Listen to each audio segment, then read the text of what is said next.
વિક્રમ સંવંત 2082 આષાઢ સુદ 13 તારીખ 27/7/2026 સોમવાર.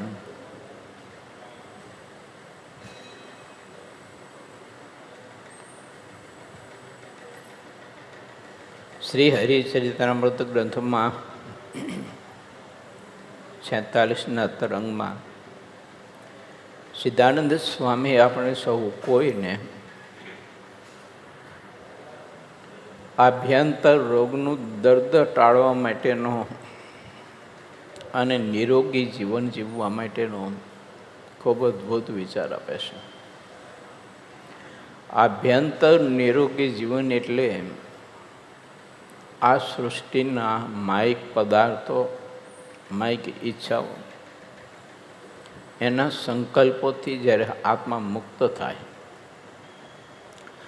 અને પરમાત્મા સંબંધી જ એક સંકલ્પ રહે, પણ એને બીજો કોઈ સંકલ્પ ન રહે પરમાત્માના સ્વરૂપ સિવાય, એ આભ્યંતર નિરોગી જીવન કહેવાય.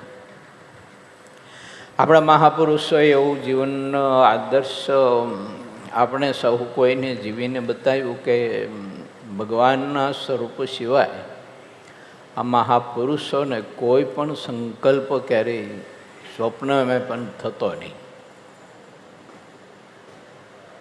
એટલે જેની ચિત્તની શુદ્ધિ હોય અને પરમાત્મામાં જેને અતિશય ગાઢ પ્રીતિ હોય તો તે આત્માને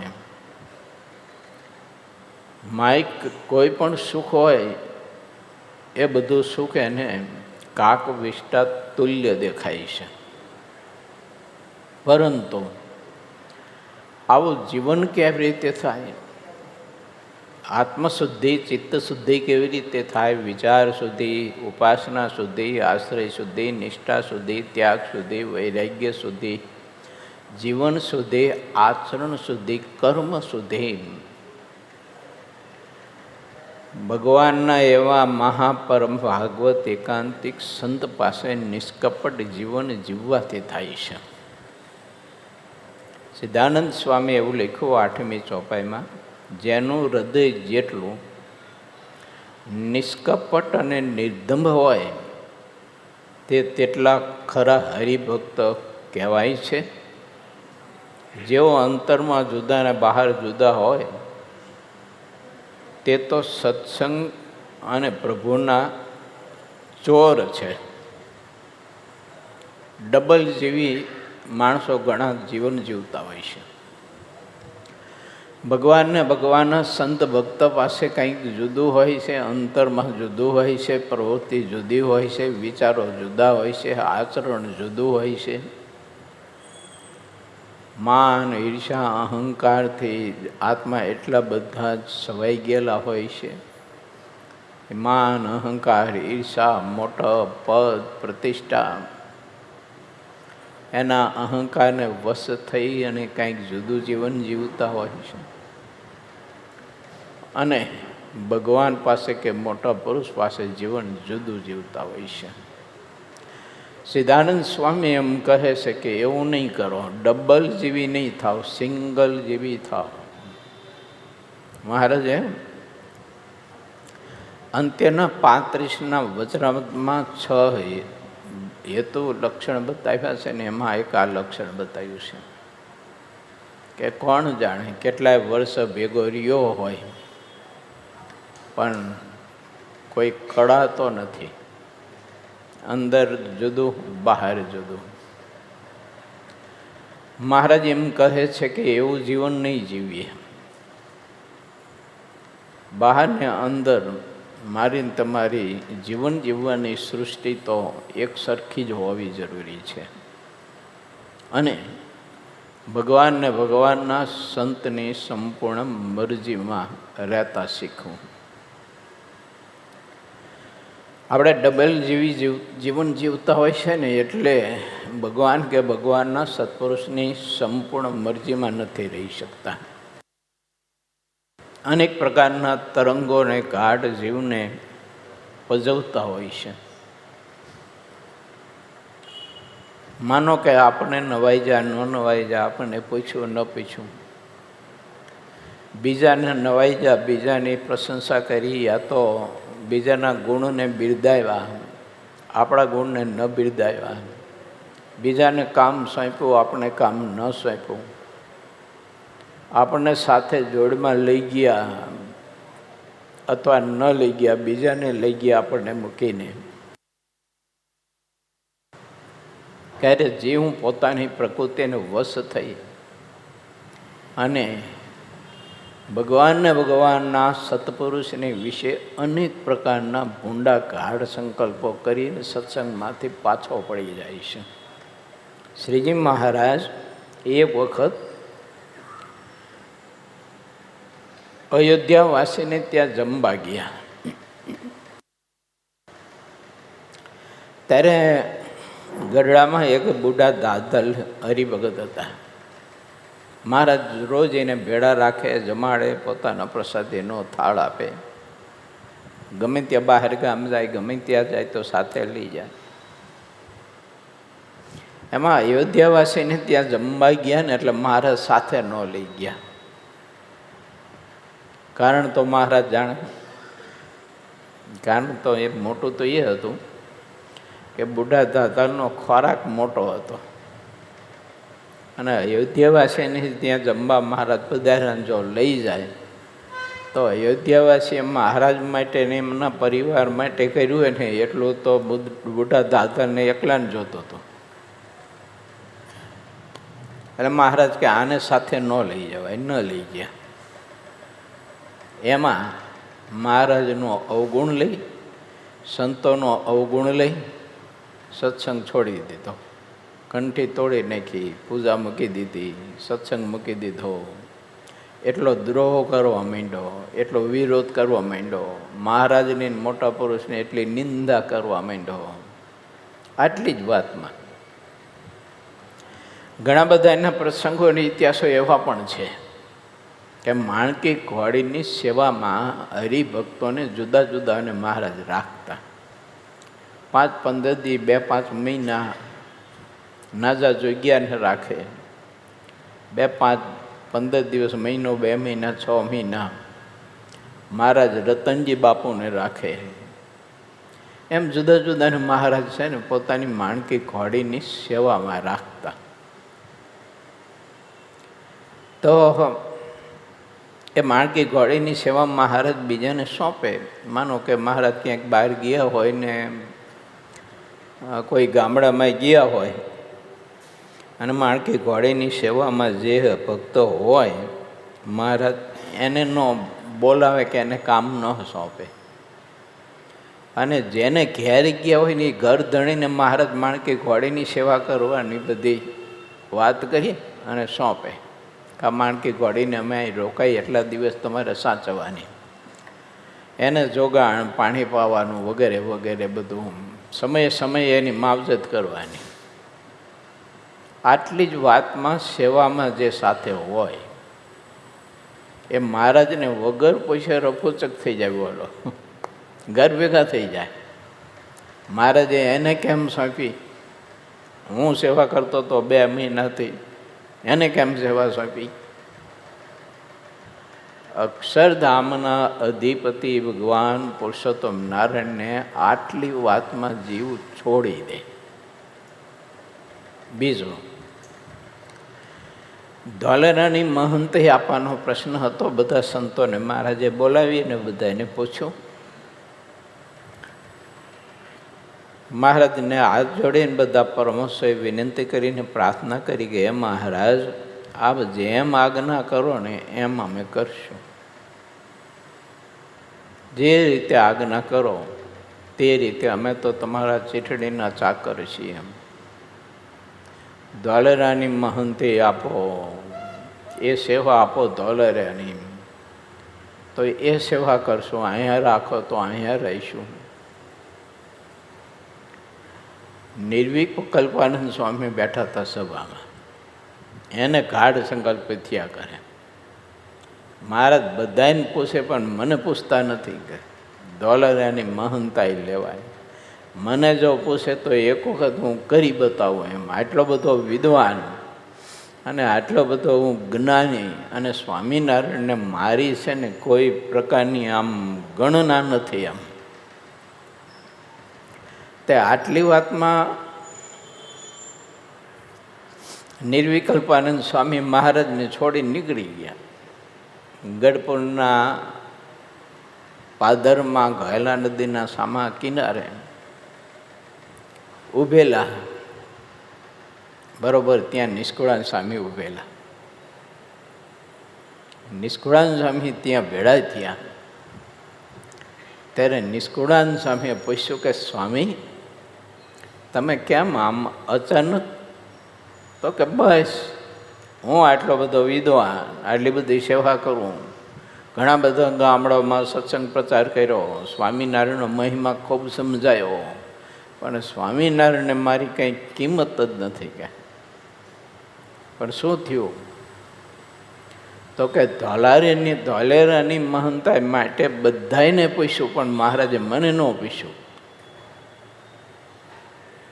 એટલે હવે સ્વામિનારાયણને છોડી અને નીકળી જવું.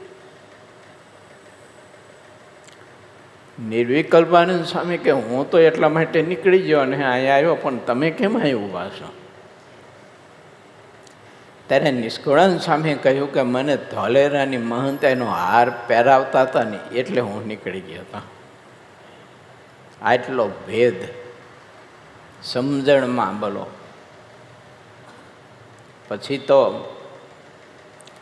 અદ્ભુતાનંદ સ્વામી, નિષ્કુળાનંદ સ્વામી વગેરે મહારાજની આજ્ઞા કરી અને મદન મોહનજી મહારાજની છેલ્લા શ્વાસ સુધી સેવા કરી છે. પણ મરજીમાં રહીને કરવું એ મહત્વનું છે.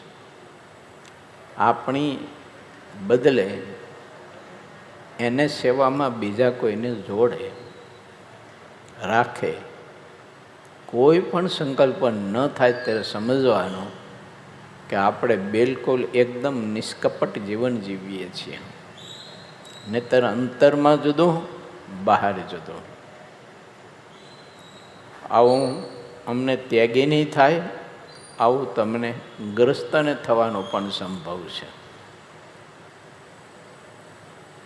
સિદ્ધાનંદ સ્વામી એમ કહે છે કે 184 જન્મ મરણ અને જમપુરી વગેરે દુઃખ સત્સંગના અને પ્રભુના કબજામાં છે. જે સત્સંગ અને પ્રભુના ચોર છે તે તો એ 184 આદિકના બંધનમાં નક્કી પડે છે. જે નિષ્કપટ અને નિર્દંભ રહે છે તે જ પરમ શુદ્ધ હરિભક્ત રહે છે. મહારાજે સભામાં પૂછ્યું, ભગવાનના ભક્તે પરસ્પર ઈર્ષા ન કરવી, એ વિશે મહારાજે ખૂબ વિસ્તારથી વાત કરી કે ઈર્ષાએ કરીને ભગવાનના ભક્તનો દ્રોહ થાય છે. એણે કરીને જીવે પોતે કરેલું સાધન બધું જે નિષ્ફળ જાય છે ને અંતે જીવનો મોક્ષ બગડે છે. માટે હે સંતો, એ ભક્તજનો, પરસ્પર કોઈ ઉપર, ભક્તો ઉપર, અભક્તો ઉપર, કોઈ પ્રાણી ઉપર, કોઈ દેહધારી ઉપર ઈર્ષા ન રાખતા. આવો નિર્બંધ જીવન જીવું છું. નિર્માની પણ રહેજો, માને રહિત જીવન જીવું છું. ઋષભદેવ ભગવાનના પુત્ર ભરતની જેમ મહારાજ કે નિર્માની પણ વર્તજો.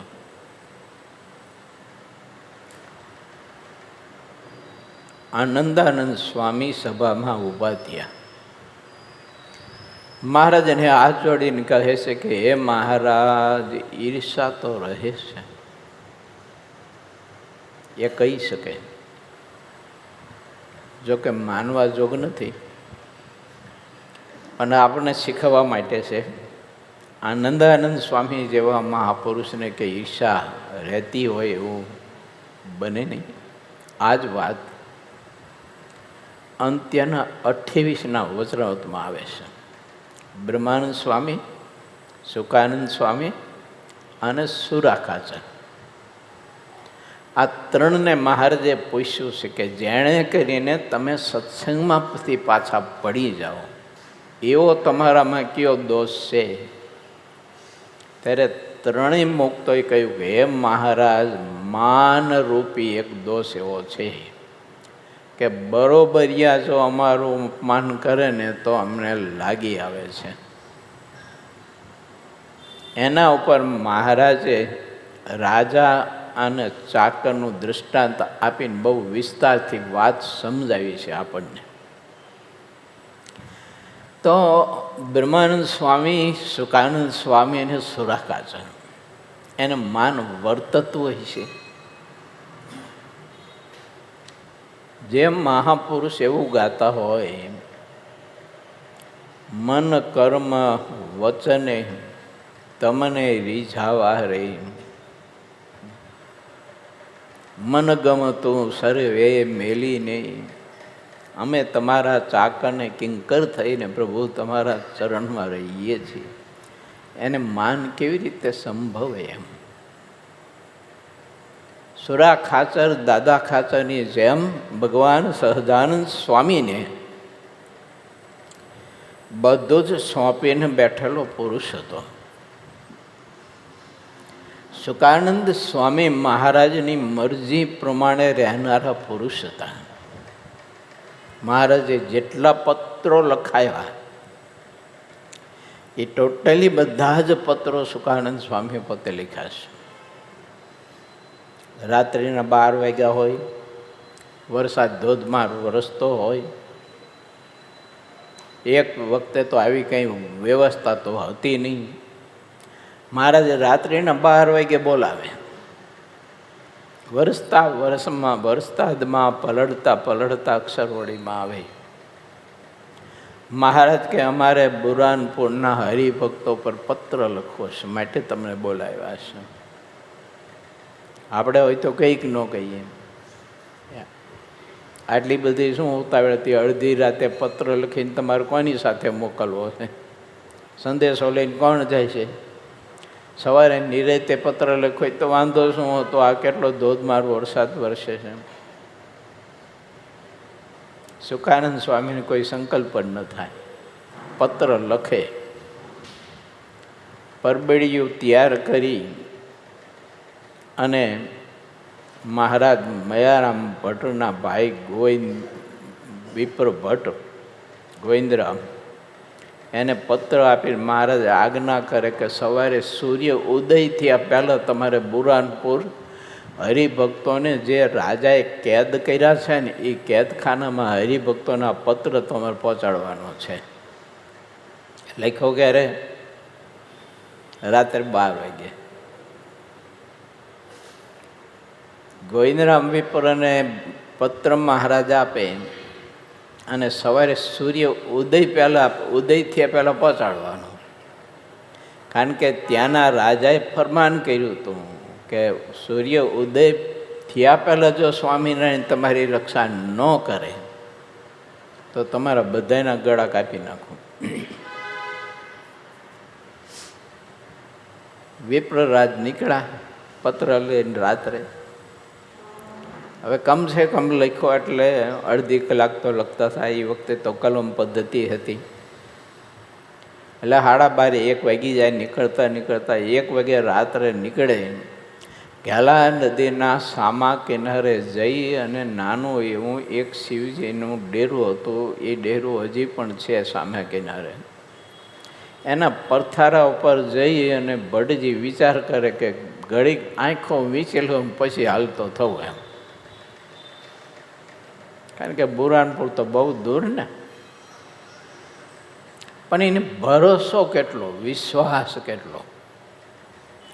મહારાજે કહ્યું છે એટલે સૂર્ય ઉદય થયા પહેલાં હું બુરાનપુર પહોંચવાનો. અને એ મંદિરના પરથારા ઉપર લંબાયું, તરત ઊંઘ આવી જઈ ઘાટી. ઘડીભર થયું ને જાગ્યા ત્યાં તો તાપી નદી, અનેક ઘોર વૃક્ષો, ભટ્ટજીને આશ્ચર્ય થયું કે આ શું છે. ત્યાં કોઈ યુવાનને જોયો, પૂછ્યું, ભાઈ આ કઈ નગરી, આ કઈ નદી? તો કે બ્રહ્મદેવ આ તો બુરાનપુર છે ને તાપી નદી છે. તો અને સૂર્ય ઉદય થયા પહેલા કેદીને મળી અને કેદમાં જે ભક્ત હતા ને એને પત્ર હાથમાં આપે છે.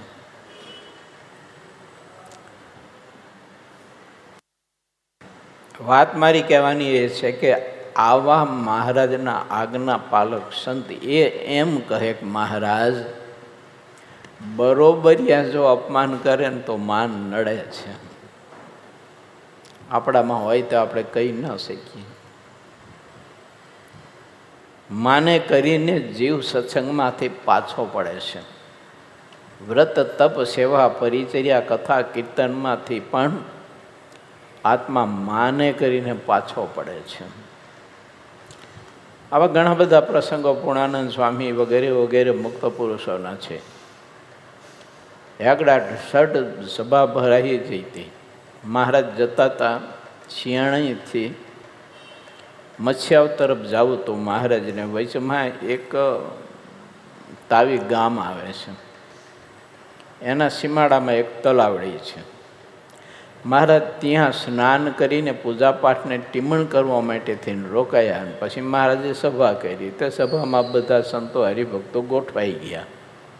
બધા મોટા મોટા બધા હતા, બધા આગળ બેસી ગયા. પૂર્ણાનંદ સ્વામી કંઈક થોડાક મોડા આવ્યા.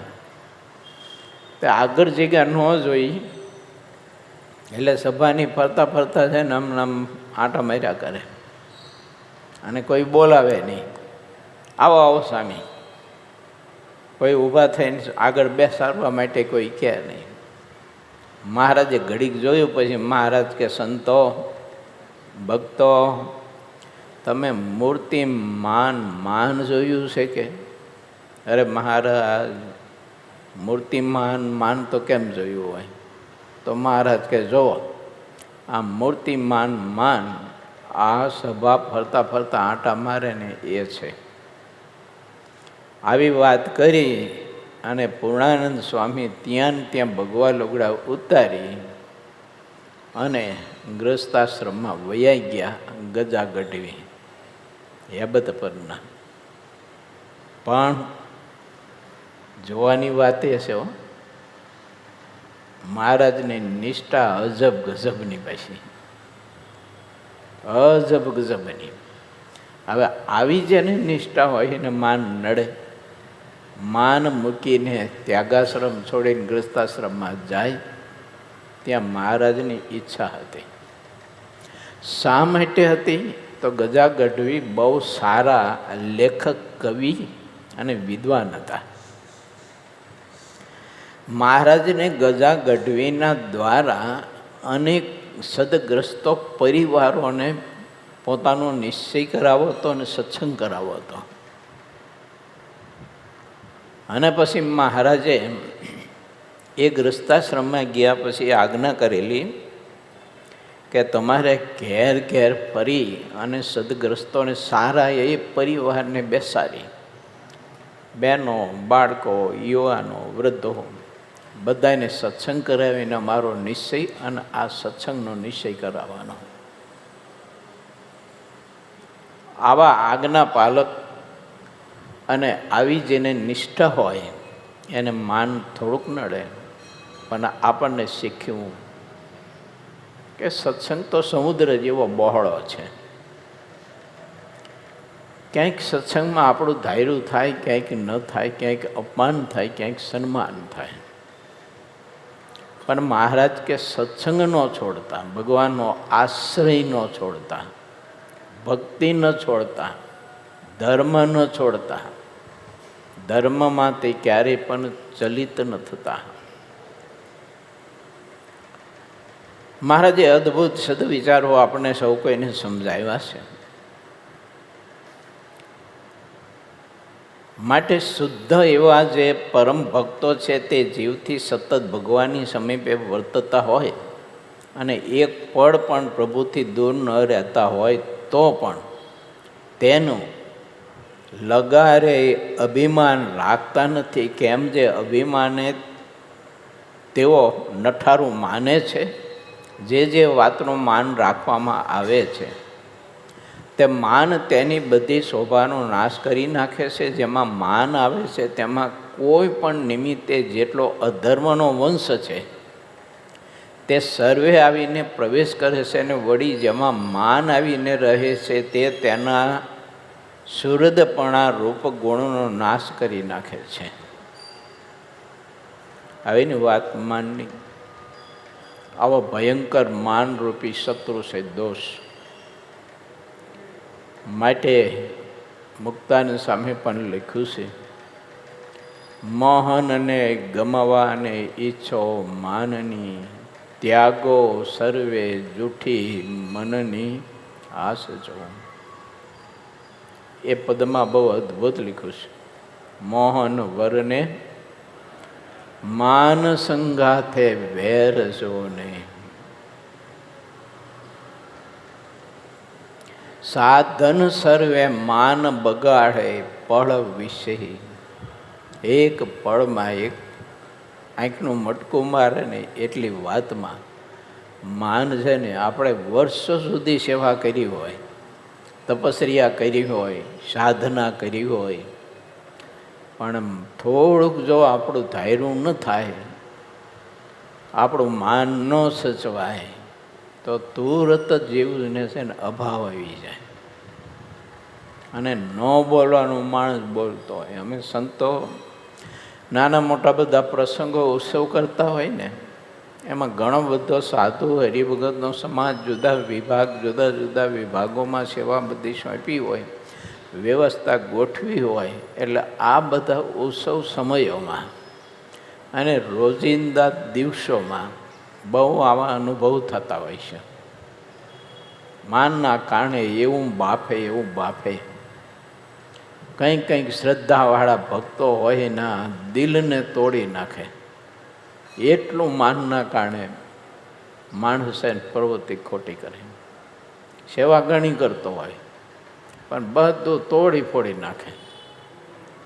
સંતોએ વ્યવસ્થા કરી તે વ્યવસ્થાને ખોરવી નાખે. આવે અમે કંઈ એમ થવું જોઈએ. એમ વળી પાછું એને પૂછીને તો કર્યું જ હોય પાછું, પણ તોય જીવની પ્રકૃતિને એટલે મરોડા વગર રહે જ નહીં તમારે. અને આવનાર કોઈ ભક્તો હોય એનું એટલું અપમાન હળાહળ કરે, ઓલાની શ્રદ્ધાને દિલને હાવ તોડી નાખે. આવી પ્રવૃત્તિ કરે. એવી પ્રવૃત્તિ કરતાં છતાંય પાછું જીવન પાછું બહારથી પાછું જુદું હોય, અંદરથી જુદું હોય. ઘણા બધા સંતો હરિભક્તો ઘણી બધી મહેનત કરતા હોય, બીજાને સત્સંગ કરાવતા હોય, કલાકો સુધી કથા વાર્તા કરી અને નવા મુમુક્ષુ આત્માઓને ભગવાનમાં જોડવાની સેવા કરતા હોય.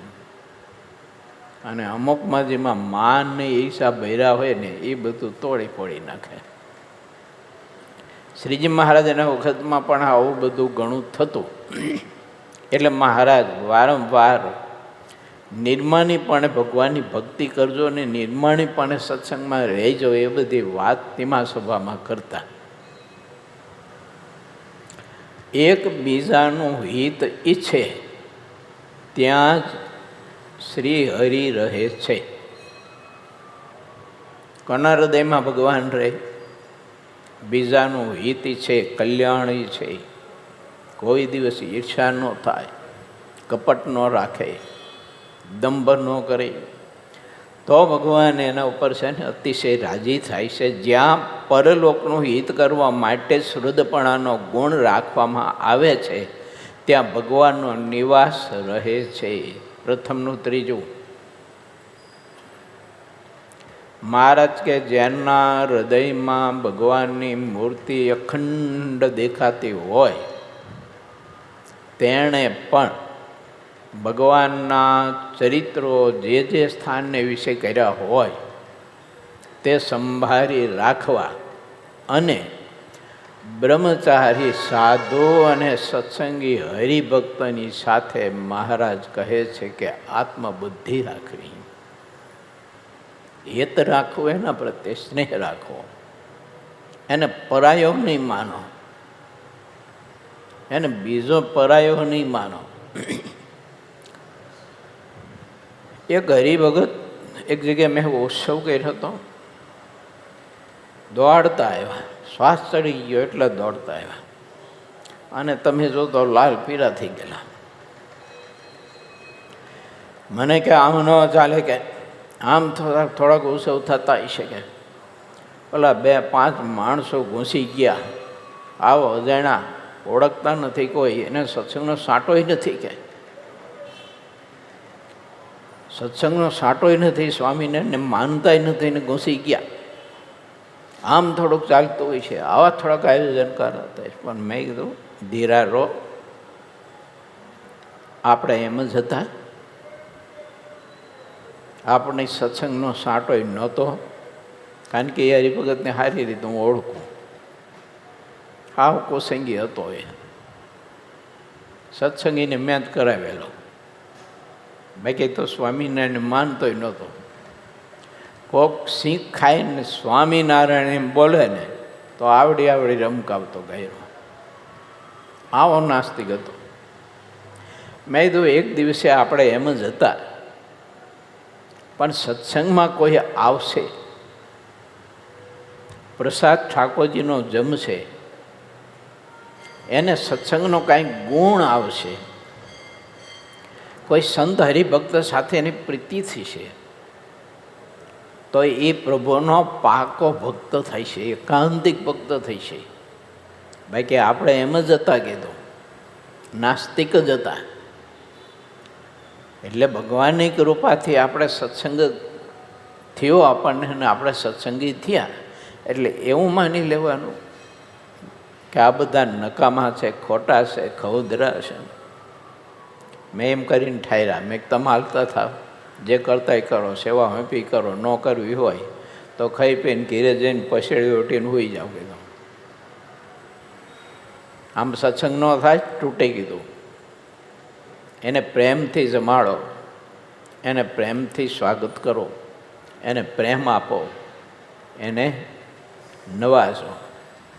માટે આપ ભગવાન સ્વામિનારાયણે આપણને આજ્ઞા કરી છે પ્રથમના 3જા વચનોમાં, કે હૃદયમાં મૂર્તિ અખંડ દેખાતી હોય ને તો એ બધાને પ્રેમ આપો, સ્નેહ આપો, બીજાને પોતાના માનો, પરાયા ન માનો. હાહો અજાણ્યો હોય તો એ પરાયો ન માનો, પોતાનો માનો. આવો ભાઈ, તમે સત્સંગમાં બધાયરા, તમે ઉત્સવમાં બધાયરા, ધૈન ઘડીને ધૈન ભાગ આવતા રહીશો. આવો, બેસો, પ્રેમથી પીસીને જમાડીને 2 મીઠી વાતો કરવી. આવું દિલ મહારાજને ગમે. ઈર્ષાળું દિલ ક્યારેય પણ મહારાજને ગમતું નથી ને પસંદ નથી. વાલા ભક્તો, બહુ અદ્ભુત વાત છે. જે કંઈ 10-12 દિવસ સુધી નારાયણ મુનિ દેવના ચરણમાં સિદ્ધાનંદ સ્વામીની કલમે લખાયેલો હરિચરિત્રામૃત ગ્રંથની કથા કરવા માટેનો અને આપ જેવા ભક્તો સંતોનો રાજીપો પ્રાપ્ત કરવા માટે કથા નારાયણ મુનિ દેવના ચરણમાં રહીને શ્રી સ્વામિનારાયણ મંદિર રામપુરા સુરતથી પ્રસ્તુત કરી. આવતીકાલની કથા શ્રી સ્વામિનારાયણ સંસ્કારધામ ગુરુકુલ ધાંગધ્રા રૂપાળા ઘનશ્યામ મહારાજના ચરણ કમળથી પ્રસ્તુત થઈ છે. આપ સમગ્ર ભક્તોની જાણ માટે ત્યાંનો કથાનો સમય આપણો ત્યાંના સમય પ્રમાણે કથાનો સમય રહેશે 7 થી 8નો. અહીંયા રામપુરામાં નિયમ પ્રમાણે આપણે સૌ કોઈ આ કથાનો સમય પ્રમાણે લાભ લઈએ છીએ. તો આપ સમગ્ર ભક્તોની જાણ માટે એ સાથે કથાને વિરામ. શ્રીપતિમ સિદ્ધરામ સર્વદેવેશ્વરમ ભક્તિધર્માત્મજમ વાસુદેવમ હરેમ કર્ણમ સ્વામિનારાયણમ નીલકંઠમ ભજે સહજામ.